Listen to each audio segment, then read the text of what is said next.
Yeah, I mean, with the Giants, I feel like if I would have told you back in August or at the beginning of September that the Giants would be 13th in total yards allowed and only 14th in points allowed as well, I mean, like, that's a pretty solid defense. You would think that Daniel Jones would get him a little more than just one win. And that's something that, I mean, it's obviously a sophomore slump, but will it only be a sophomore slump for Daniel Jones?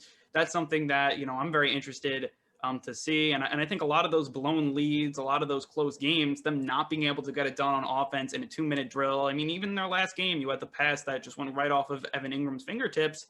And, if he completes that pass and, we're talking about a Giants team that's on the, upper half of the NFC East. I mean, that's just the type of season it's been. But it seems like any time they've played in a relatively close game, just mistake after mistake after mistake, and it just shows their inexperience. To me, the most concerning thing with the Giants has to go back to Daniel Jones, because he looks so promising as a rookie, and I know that it might not be something that he could sustain. But when you look at some of the outings that he had, he threw for 400 yards a couple of times, 4 touchdown games, and there's not any of that. And I'm not saying that you can't regress at times, and the progression is not always linear. But the guys who have been successful in this league have gotten better as their careers have gone along, and that's clear. Patrick Mahomes, he continued to get better, and I know he didn't play a ton year 1, so you don't really know what he looked at. But even year 2 to year 3, and he was aside from an injury, really good and progressed and played really well. It's hard for him to get better because he was always so great. But a guy you look at like Russell Wilson. Right? Russell Wilson at the beginning of his career, that progression from a guy who was more of a game manager to now the Seahawks put it all on him, and he is a guy who can carry the load. And I think the front runner for NFL MVP right now, when you look at some of the quarterbacks across the league and you get into any number of them who sort of have taken that second-year jump and continue to progress as their careers have continued. And to me, the guy who this reminds me of, I hate to say it, with Daniel Jones is Baker Mayfield, because you have that really good rookie season and you sit there and say, okay, well, we've got some issues on our team for the Browns. It was the coaching staff, and well, we got him with our new coach who's going to come in and really do a good job. And in this case, it was Jason Garrett. And the decision was not made to hire Joe Judge and Jason Garrett, quite frankly, with Daniel Jones in mind. This was about setting this organization on the right path, whereas hiring Freddie Kitchens for the Browns was clearly a Baker Mayfield motivation decision. And now they've gone back to Kevin Stefanski, who may or may not think about replacing Mayfield into next year. And again, that was an organizational decision. And I think that's where it starts. So if you have a good organization, you'll find the quarterback later, or if you have the quarterback there in Daniel Jones's case, he'll be able to figure it out under a coach like Joe Judge if you feel like you've got that right guy. But to me, that's the most concerning thing, because he should be better. He should be progressing right now. He is not doing that. He is getting worse. And it's not to say that he's going to be a massive bust necessarily. It's not to say that he can't play. But I think the expectations that were put on Baker Mayfield to begin with in drawing this comparison are not going to be met. Baker Mayfield is never going to be that guy who is a grand slam home run first overall draft pick. And I think that is what you are seeing right now. Not to say that Daniel Jones is a guy who should be out of the league or isn't good, but he's not going to be the guy that you expect to get when you take a quarterback at 6th overall. I think you bring up one really good point about organizations, because you talk about the quarterbacks, the successful ones with Mahomes and Wilson, who at the beginning was kind of with that great defense. You have the Legion of Boom. He was kind of just like a game manager when they won, their first Super Bowl. But then, little by little, they put a little more on his plate, and then he's gotten, up to an MVP caliber quarterback. And that's the same with Patrick Mahomes. And then you look at the Browns, another badly run organization, a team that was, 0-16 at one point. And, the Giants, kind of the same thing. And I think that goes back to Dave Gettleman. And you talk about drafting as well. The Giants have not drafted well, like really bad. And they've had a few trades where they're able to pick up some draft picks, first overall draft picks, with Odell Beckham Jr. trading him to the Browns. And they haven't been able to do much with it.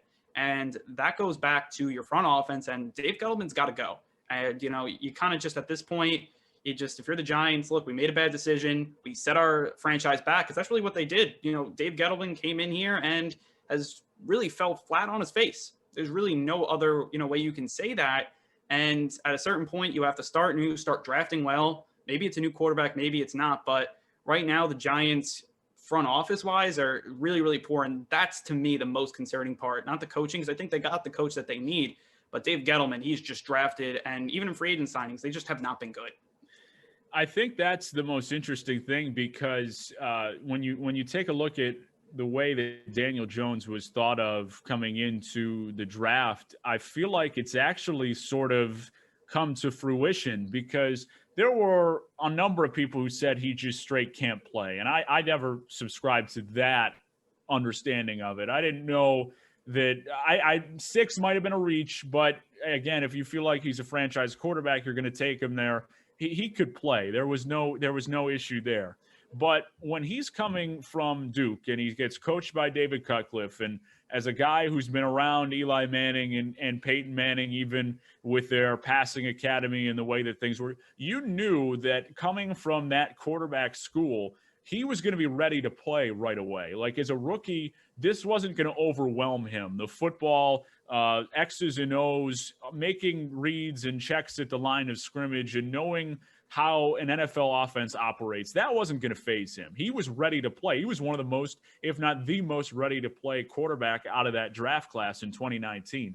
The issue was, how high is his ceiling? Like, is he really a guy who is almost kind of like what he is coming into the league? Is he going to be a guy who can come in and develop and continue to get better as he progresses throughout his career? Or is it just going to be, this is the guy, this is what he presents. He can have some success early because teams don't have film on him and don't know what to expect. But as his career progresses, he can't throw anything new at you, and this is going to be what it is. And I think that's the biggest thing that the Giants really need to figure out right now is this somebody we feel like can improve, and in turn, because he can improve, we can win with? Because right now you don't see a progression. You see sort of the same guy that's there with some fluctuation. And at the end of the day, he has fewer weapons and a less stable environment around him. I don't want to say weapons. He's got some, well, he lost Saquon. But the offensive line is really the issue with that offense, where he's not being supported. They can't run. They lose Saquon. And the wide receivers are not the best either. You're not sitting there saying that they've got, a great wide receiver core as well. So when you go through all of those factors and you consider Daniel Jones an average quarterback at his core here, that's where you have some of the problems, because they haven't put anything around him, and average is not what you're looking for when you take him at 6th overall. Yeah, I mean, I think the Giants, when they were drafting Daniel Jones, they probably wanted something like Eli Manning, what they already had, a guy that's pro ready, played in a pro style offense. He's coming from the Manning family, polished player. And then kind of he was able to, when the Giants needed Eli most, he came through. That was the big thing. He won 2 Super Bowls with them. And, you could talk about his tenure with the Giants as up and down. I think you do. But, I mean, he was basically an average quarterback. And then, 2 or 3 times he was able to elevate to be elite. And, the Giants were able to get the pieces around him. I think they're going to try to do something similar with Daniel Jones. And I don't know if Daniel Jones can elevate to that. And I think that's what's going to be interesting in his progression. Can he elevate? It doesn't have to be all the time, but at certain points throughout the career, in the crunch time moments, that's what everyone talks about Eli, how clutch he was. Will Daniel Jones bring those same intangibles? And that is yet to be seen, and especially in these close games. He's played in a lot of close games, and he hasn't been able to get it done. Now, maybe that's only inexperience and it will come on later, but that to me is very, very concerning for the Giants.